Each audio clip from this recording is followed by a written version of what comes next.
Good morning, student.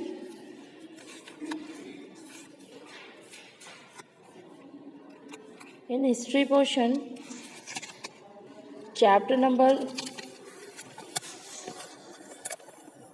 4, Mughal Empire.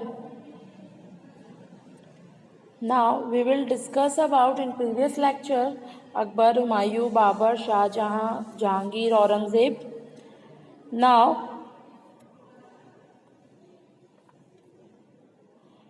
new topic is Mughals relation with other rulers. अब जिस तरह से हमने बात की थी कि अकबर, हुमायूं, हमने ये देखा था सिर्फ कि उनके जो एक्सटेंड था मुग़ल एम्पायर का एक्सटेंड कहाँ से कहाँ तक किया, किन रूलर्स को डिफीट किया, किन रूलर्स के साथ उनका सिस्टम चला। अब हम ये देखेंगे कि मुगल्स के रिलेशंस कैसे थे अदर रूलर्स के साथ। तो the Mughals campaign constantly against ruler who did not accept their authority. तो वो हर उस रूलर्स के अगेंस्ट थे जो उनके अथॉरिटी को एक्सेप्ट नहीं करते थे, यानी कि वो उन रूलर्स को पहले समझाते थे कि आप हमारे टेरिटरी में इन्वॉल्व हो जाएं, मिल जाएं, आपका जो रूलिंग सिस्टम है ऐसा ही चलेगा, लेकिन आपका जो किंगडम है या आपका जो स्टेट है, जो भी सिस्टम है आपका, वो मुगल एम्पायर के अंडर लॉ चलेगा। तो जो इस चीज़ को एक्सेप्ट नहीं करते थे वो उनके अगेंस्ट मुगल वॉर डिक्लेयर करते थे। With rise in their power many rulers voluntary join them. तो जिस तरह से मुगल एम्पायर एक्सटेंड हो रहा था, बढ़ रहा था, उनकी पावर को देखते हुए काफ़ी रूलर्स उनके साथ जुड़ चुके थे। एग्जाम्पल दी राजपूत जो थे वो माना जाता है one of the most important part थे मुगल एम्पायर का राजपूत। अकबर की जो एडमिनिस्ट्रेटर थे, उन एडमिनिस्ट्रेटर में मुस्लिम्स लीडर से ज़्यादा राजपूत का इन्वॉल्वमेंट ज़्यादा था। तो many Rajput married their daughter into Mughal families, right है। This enable them to secure high position. However many Rajput resisted Mughal as well. काफ़ी मुगल्स ने राजपूत फैमिली में मैरी की है और काफ़ी डॉटर्स राजपूत की मुगल्स फैमिली की आई हैं। For a long time the Sisodia Rajput refuse to accept the authority of the Mughals.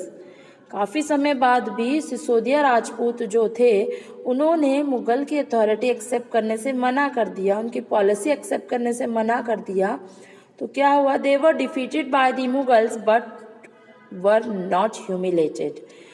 Mughal से वो डिफीट हो गए, उन्हें हार का सामना करना पड़ा, लेकिन मुगल्स की एक पॉलिसी थी कि वो जो भी इनके अगेंस्ट, जो भी अपोजिशन में होता था, जब वो हार जाता था तो वो उसे अपमानित, ह्यूमिलेट करना मीन्स अपमानित नहीं करते थे।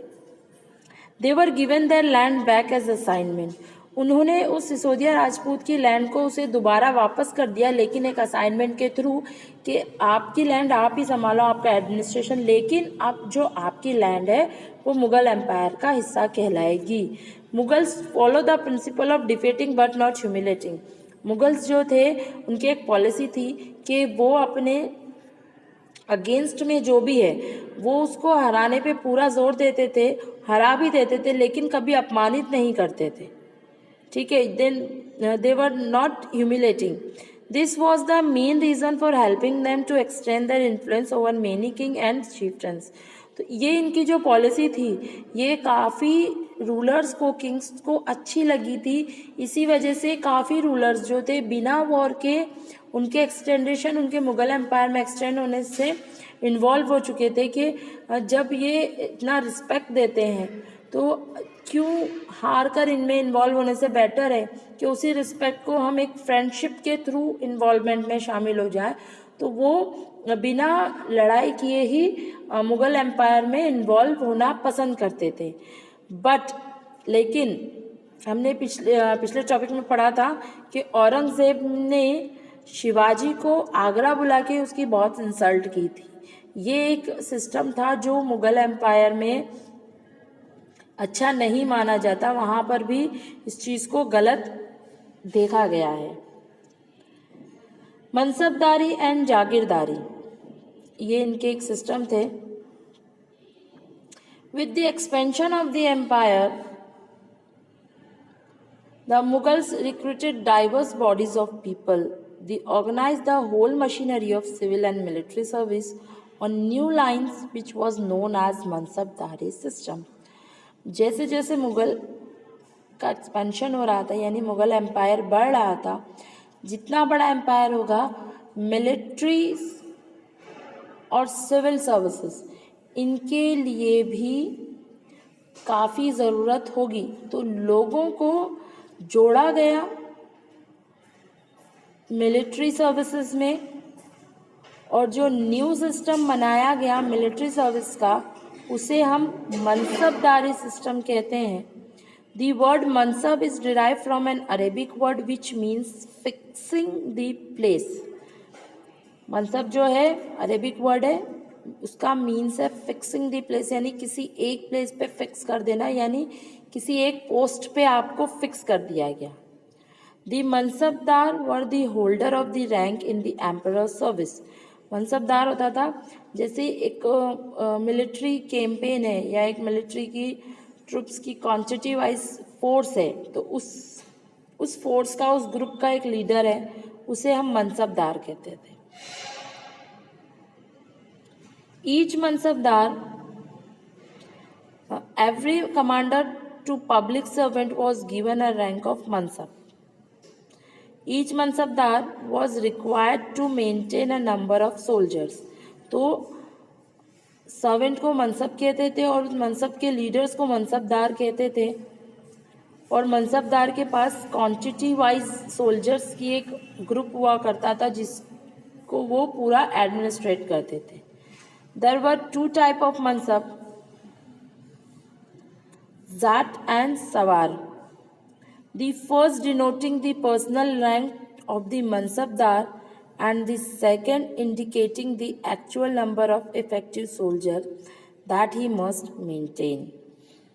तो टू टाइप्स के होते थे, जाट और सवार। द फर्स्ट जो थे denoting the personal rank of mansabdar, जो मनसबदार के स्टार्टिंग रैंक पे आया करते थे, और सेकंड होते थे indicating the actual number of effective soldier that must maintain, जो यानी उस ग्रुप में टू सोल्जर्स के डिवाइडेशन हुआ करते थे। एक जाट कहा जाता था, एक को सवार कहा जाता था। The Mansabdar were directly recruited, promoted, suspended and dismissed by the emperor. तो जो एम्परर होता था वहाँ का, उसके थ्रू मनसबदार को या तो सस्पेंड कर दिया जा सकता था, यानी जो भी मनसबदार से रिलेटेड डिसीजन है वो वहाँ के एम्परर के थ्रू लिए जाते थे। अदरवाइज मनसबदार को कोई हटा नहीं सकता, उस ऊंची पोस्ट पे नहीं बैठा सकता, ना डिसमिस कर सकता है। अनलाइक द जागीरदारी सिस्टम, अब जागीरदारी सिस्टम में क्या है, the mansabdari system was not hereditary. The mansabdar could be transferred by the emperor. They were paid salary in cash, but the system of giving them jagirs from which they could derive incomes equivalent to their rank was also prevalent. Mansabdar को अगर उसके कुछ अच्छे work होते थे, देखो पहले तो मनसबदार को ट्रांसफर कर सकता था एम्परर, और सैलरी जो थी कैश में मिलती थी, लेकिन उसकी वर्क से खुश होके जब उसको एज अ गिफ्ट लैंड या जागीर, जागीर का मतलब होता है कि एम्परर किंग के बिहाफ एज अ गिफ्ट में जो लैंड, जो विलेज आपको एज अ गिफ्ट मिलते हैं उसको जागीर कहते थे। तो जो मिलती थी उसके बाद उसका ट्रांसफर हो जाता था जागीरदार के रूप में। The mansabdari system as introduced by Akbar continue with some minor changes during the rule of his successor. Mansabdari system Akbar ने इंट्रोड्यूस किया था और कुछ माइनर चेंजेस से उसके जो आगे के रूलर्स थे उन्होंने भी इसे कंटिन्यू किया। The mansabdar of high rank were called umara and belong to the ruling class. तो जो मनसबदार थे जो हाई रैंक थे, यानी मनसबदार से भी जो ऊंची रैंक पे पहुंच जाते थे, उसे उमरा कहा जाता था। The latter Jahangir created mansabdar in large number. These mean they had to wait for long before they receive a jagir. तो जो जहांगीर के टाइम पे देखा गया कि काफ़ी नंबर्स यानी काफ़ी क्वांटिटी में मनसबदार थे जो अपने आप को मनसबदार से ऊंचा जागीरदार यानी कोशिश करते थे वो कि हम कुछ ऐसा वर्क करें कि हमें भी एम्परर और किंग के थ्रू कुछ गिफ्ट में जागीर मिल जाए और हम जागीरदार कहलाएं. There was shortage of number of jagirs. As a result, many jagirdar tried to extract maximum possible revenue from their jagirs. The system deteriorated in a time of Aurangzeb and collapsed after his death. तो जो जब ये जागीरदार बन जाया करते थे ये मनसबदार, तो ये अपने जागीर से जो कलेक्शन होता है रेवेन्यू का, ये कोशिश करते थे कि काफ़ी कलेक्शन करें ये और ये पे करें एम्परर को ताकि वो और हैप्पी हो जाए, इनसे और भी बहुत सारी गिफ्ट में इन्हें जागीर मिल जाए. लेकिन ये सिस्टम जो है औरंगज़ेब के आते आते कम हो गया और उसकी डेथ के बाद ख़त्म हो गया. तो ये था मनसबदारी एंड जागीरदारी सिस्टम. जब्त एंड ज़मींदार का जो सिस्टम है वो हम नेक्स्ट लेक्चर में देखेंगे.